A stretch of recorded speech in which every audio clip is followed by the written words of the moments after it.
ಈಗಾಗಲೇ 7.5 ಲಕ್ಷ ದರೋಡೆ, 4 ಬಂಧನ. ಹೌದು, ನಗರದ ವಿನಾಯಕನಗರ ನಿವಾಸಿ ಶಿವಶಂಕರ್ ಆರಾಧ್ಯ ಅವರಿಗೆ ಕಾರು ಕೊಡಿಸುವ ನೆಪದಲ್ಲಿ ನಂಬಿಸಿ ಯಶವಂತ್ ಸೇರಿ 4 ದರೋಡೆಕೋರರು ಸೋಮವಾರ ಮಧ್ಯಾಹ್ನ 7.5 ಲಕ್ಷ ನಗದು ದೋಚಿ ಪರಾರಿಯಾದ ಘಟನೆಯಲ್ಲಿ ಪೊಲೀಸರು ತ್ವರಿತಗತಿಯಲ್ಲಿ ಆರೋಪಿಗಳನ್ನು ಬಂಧಿಸಿದ್ದಾರೆ. ಕಾರಿನಲ್ಲಿ ಒಳ್ಳೆಯ ಲಾಭ ಇದೆ ಎಂದು ಮೂರು ತಿಂಗಳ ಹಿಂದೆಯೇ ಪರಿಚಯವಾದ ಯಶವಂತ್ ನಂಬಿಸಿದ್ದ ಶಿವಶಂಕರ್ ಆರಾಧ್ಯ ಅವರು 10 ಲಕ್ಷ ರೂಪಾಯಿ ಸಿದ್ಧಪಡಿಸಿ ಜ್ಯುವೆಲರಿ ಶಾಪ್ನಿಂದ 4 ಲಕ್ಷ ತೆಗೆದು ಮನೆ ಬಳಿ ಬಂದಿದ್ರು.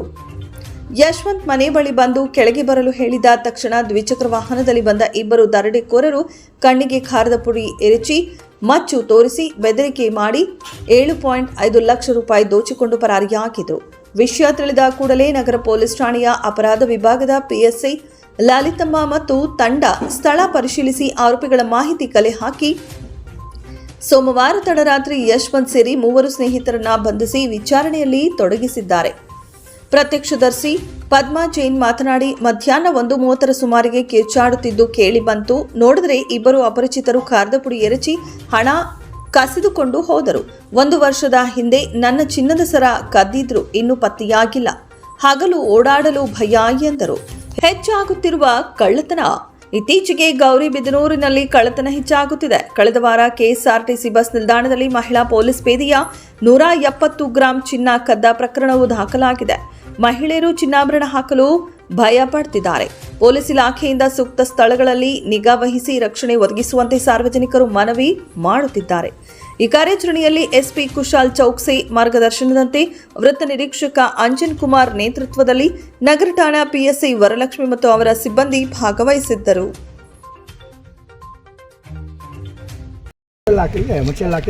ಏನು ಗೊತ್ತಾಗಲ್ಲ, ನಮ್ಮ ಬಸ್ ನಂಗೆ ಮುಚ್ಚಿ ತೋರಿಸಿಲ್ಲ, ಕಾರ್ ಪುಡಿ ಹಾಕ್ಬಿಟ್ಟ ನನಗೆ. ಇಲ್ಲಿರೋ ಜನ ಎಲ್ಲ ನೋಡಿದ್ರು ಸರ್, ಮುಚ್ಚಿಡ್ಕೊಂಡು ಎಲ್ಲರೂ ಇದು ಮಾಡಿ ನಿಮಗೆಲ್ಲ ಬೆದರಿಸಿದ್ದಾರೆ ಸರ್.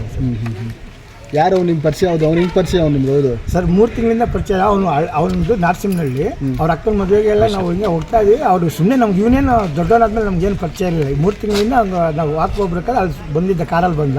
ಅವಾಗ ಬಂದಾಗ ಹಿಂಗೆ ಇದೆ, ನಾವು ಈ ಕಾರ್ ಬಿಟ್ಟಿದ್ದೀನಿ, ಇದಕ್ಕೆ ಬಿಟ್ಟಿದ್ದೀನಿ ಅಂತೆಲ್ಲ ಹೇಳಿ, ನಿಮಗೂ ಒಂದು ಸ್ವಲ್ಪ ಅನುಕೂಲ ಆಗುತ್ತೆ, ನೀವು 1-2 ಕಾರ್ ಬಿಡ್ರಿ ಹಾಗೆ ಹೀಗೆ ಅಂತ ಹೇಳಿ ನಾವು ಸ್ವಲ್ಪ 3 ತಿಂಗಳಿಂದ ಸುಮ್ಮನೆ ಆಗ್ಬಿಟ್ಟಿದ್ವಿ.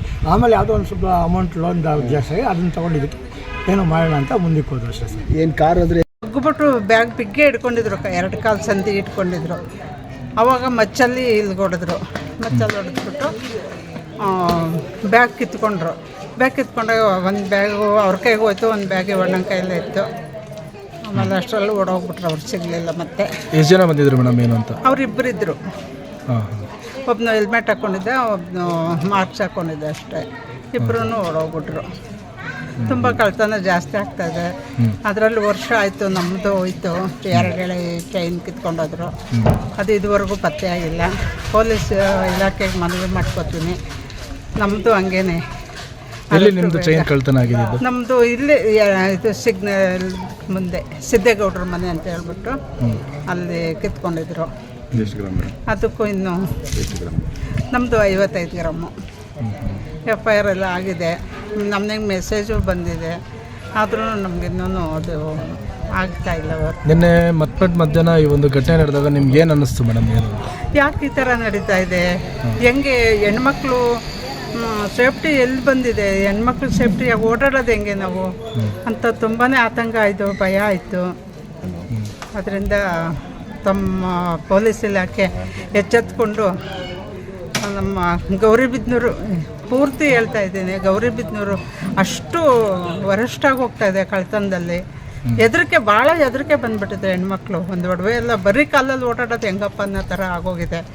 ಅದರಿಂದ ದಯವಿಟ್ಟು ಎಲ್ಲ ಪೊಲೀಸ್ ಇಲಾಖೆಗೆ ಮನವಿ ಮಾಡ್ಕೊತಾ ಇದ್ದೀನಿ, ಸ್ವಲ್ಪ ಎಚ್ಚರಿಕೆ ತಗೊಂಡು ಇದು ಮಾಡಿಕೊಡ್ಬೇಕು. ಸದಾ ವೀಕ್ಷಿಸುತ್ತೀರಿ ನಿಮ್ಮ ನ್ಯೂಸ್ ಬಿ ಅಲರ್ಟ್ ವಾಹಿನಿ. ಇದು ಜನಪರ ಧ್ವನಿ.